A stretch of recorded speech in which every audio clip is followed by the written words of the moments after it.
The PlayStation VR2 headset is an absolutely marvelous piece of equipment, but just when you think a lack of first-party support was going to keep it down, the introduction of what's called the PSVR2 PC adapter has suddenly opened up a whole new world of even more VR games playable on Steam. This leaves us to wonder, what are some of the best PC VR games that PSVR2 players should pick up first? Just bear in mind that we won't be including any meta-exclusive titles like Asgard's Wrath 2 or Assassin's Creed Nexus, as those technically aren't playable through PSVR2 using the new adapter. However, games that were originally made playable on the first PSVR will be included, providing they didn't make the jump to PSVR2. Confusing? Us too. But anyway, without any more delay, here's what we got. Even before the PSVR2 was ever released, players had been talking about getting to play Half-Life Alyx as a matter of when, not if. Sadly, a native version of Valve's VR masterclass that also served as a showpiece for the medium never surfaced, but that no longer matters due to the arrival of the PSVR2 adapter. Set between the events of the original Half-Life and its widely celebrated sequel, Half-Life Alyx is one of the most immersive first-person experiences on the platform, granting an unfathomable level of freedom within a well-told story filled with engaging characters both old and new. If you're a PSVR2 owner, this is the one VR title sure to be worth the wait. By this point, anyone who is anyone knows the fantastical joys only the Elder Scrolls V Skyrim can bring. But wait a minute, wasn't it already possible to play this game on PlayStation in VR? Well, yes, on the original headset, but that version didn't unfortunately make its way to PSVR2 due to the headset's lack of backwards compatibility. Luckily, the PSVR2 adapter gives PlayStation VR heads access to the much improved Steam VR version, which includes much better graphics,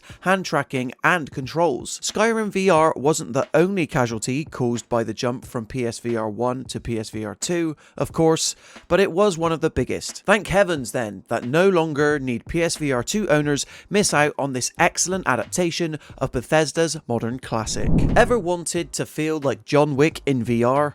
Well, not even the official John Wick VR tie-in game came as close as that exceedingly slick Boneworks. It feels this way due to its expert blend of puzzle solving and combat, both of which take advantage of the game's unique physics that ensures every object and item you pick up feels distinct. True, while there is a bit too much reliance on backtracking to collect various keycards as part of the campaign, gunning down legions of zombie humans taken over by head crabs over the course of 8 or so hours never ceases to be a thrill. Boneworks is in many ways still the VR game to beat when it comes to realistic, immersive physics, hence why it's well worth checking out. If you're seeking an epic sci-fi adventure told in the style of an Isaac Asimov novel, Red Matter 2 is a puzzle-solving adventure set in space primed to scratch that itch. Set in a fictional version of the Cold War where two fictional nations are coming to ideological blows, you take on the role of an agent charged with journeying through the solar system. What follows is a deeply atmospheric adventure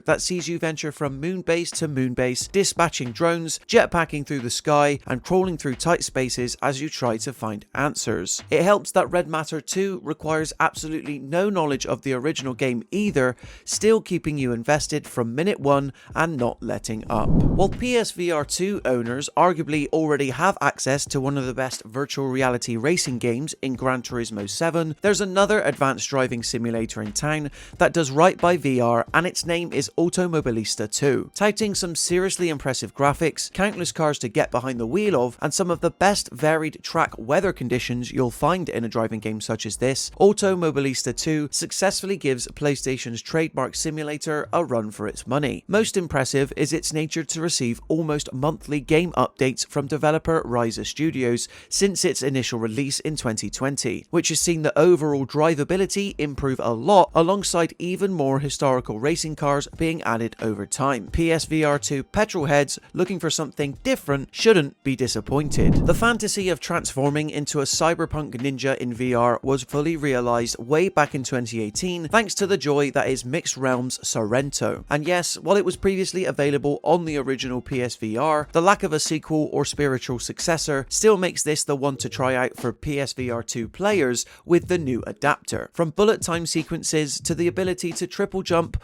wall run, and power slide across the floor. Sairento's unique locomotive movement system lets you feel like an absolute badass, providing you've got the stomach to handle it. The likes of Max Payne and The Matrix are clearly the biggest inspirations here, and still, 6 years on, Sairento delivers on them. VR and horror games have gone together ever since the current iteration of the medium first kicked off in the mid-2010s. The granddaddy of survival horror itself, Resident Evil, has already provided some cracking VR adaptations, but when it comes to getting spooked with friends, you will rarely do better than Phasmophobia. Setting you and a team of 3 others on the ultimate ghost hunt, you'll enter several haunted locations in search of one of 20 unique spirit types. Tracking them involves using a suite of equipment, yes, but nothing ever prepares you for when one finally appears. Better yet, Phasmophobia doesn't even demand playing in VR and supports both kinds of input across its multiplayer. More so than most VR horror titles, the social aspect is what makes Phasmophobia stand out from the pack. Everything you need to know about Blade and Sorcery is right there in the title, with many people considering it to be the godfather of fantasy VR titles built entirely from the ground up for the platform. Its physics, settings, and everything you were able to achieve within its sandbox always impressed, but for the longest time there was no campaign mode to speak of. Well, this finally changed recently as Blade and Sorcery entered 1.0, dubbed Crystal Hunt, which sees players able to explore various dungeons as part of a goal-orientated story. The combat remains just as satisfying as it ever was, helped greatly by the inclusion of over 76 unique weapons. Blade and Sorcery is a VR classic by this point that can now finally be enjoyed by PlayStation fans too. If you enjoyed this video and you want to see more, be sure to leave it a like and consider subscribing to the Mirror Gaming YouTube channel